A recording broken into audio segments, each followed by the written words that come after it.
அன்பார்ந்த துலாம் ராசி அன்பர்களே வணக்கம்.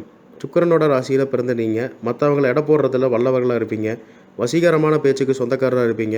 மற்றவங்களை விட வித்தியாசமாக வாழணும்னு நினைப்பீங்க. அதே மாதிரி பைக், கார் போன்ற வாகனங்களை அடிக்கடி மாற்றிக்கிட்டே இருப்பீங்க. இந்த வருஷம் முக்கியமான கிரக மாற்றங்கள் நடக்க போகிறதால துலாம் ராசி நண்பர்களுக்கு இந்த வருடம் பெரிய டர்னிங் பாயிண்ட் இருக்குதுன்னு தான் சொல்லணும்.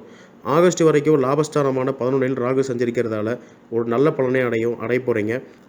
செப்டம்பர் மாதம் வரைக்கும் குரு பகவான் 12ஆம் இடமான விரயஸ்தானத்தில் சஞ்சாரம் செய்கிறதால சுபவிரயங்கள் அதிகமாக இருக்கும். என்ன இருந்தாலும் குரு பகவான் உங்கள் ராசிக்கு பகை கிரகம் தான். அதனால் அவர் 12ஆம் வீட்டில் சஞ்சரிக்கிறது பெரிய பாதிப்பு ஒன்றும் ஏற்படுத்தாது. அதைத்தான் நம்ம ஜோசியத்தில் சொல்லுவாங்க, கெட்டவன் கெட்டிடல் ராஜயோகம்னு சொல்லுவாங்க. குருவால் என்ன ப்ராப்ளம் வரும்னா, பண விஷயத்தில் சின்ன சின்ன தடைகள் ஏற்படும். சுபகாரிய தடைகளும் ஏற்படும். கல்யாண பேச்சு எடுத்தாலே தேவையில்லாத இடைஞ்சல் வரும். பெரிய முதலீடு செய்யும்போது குரு பாசிட்டிவாக இல்லாதனால பொறுமையாக யோசித்து முதலீடு பண்ணுங்கள்.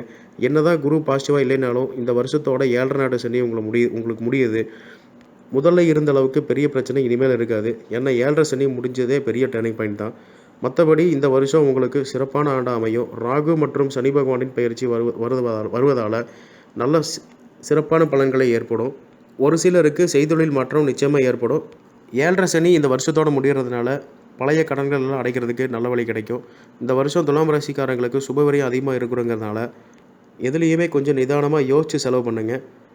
குரு பகவான் சாதகமற்ற இடத்தில் இருக்கிறதுனால தட்சிணாமூர்த்தி வழிபாடு நல்ல திருப்பத்தை தரும். ஆக மொத்தம் இந்த வருஷம் சனி மற்றும் ராகு துலாம் ராசிக்காரர்களை பாசிட்டிவாக இருக்கிறதால நன்மையான வாழ்க்கைக்கு உறுதுணையாக இருப்பாங்க. என்ன இருந்தாலும் செப்டம்பர் வரைக்கும் 7.5 சனியோட தாக்கம் இருக்குங்கிறதுனால முடிஞ்ச அளவுக்கு சனிக்கிழமை பெருமாள் கோயிலுக்கு போயிட்டு வாங்க. இந்த வீடியோ பிடிச்சிருந்தால் லைக் பண்ணுங்கள், கமெண்ட் பண்ணுங்கள், ஷேர் பண்ணுங்கள். முக்கியமாக இந்த சேனலை சப்ஸ்கிரைப் பண்ணுங்கள். நன்றி, வணக்கம்.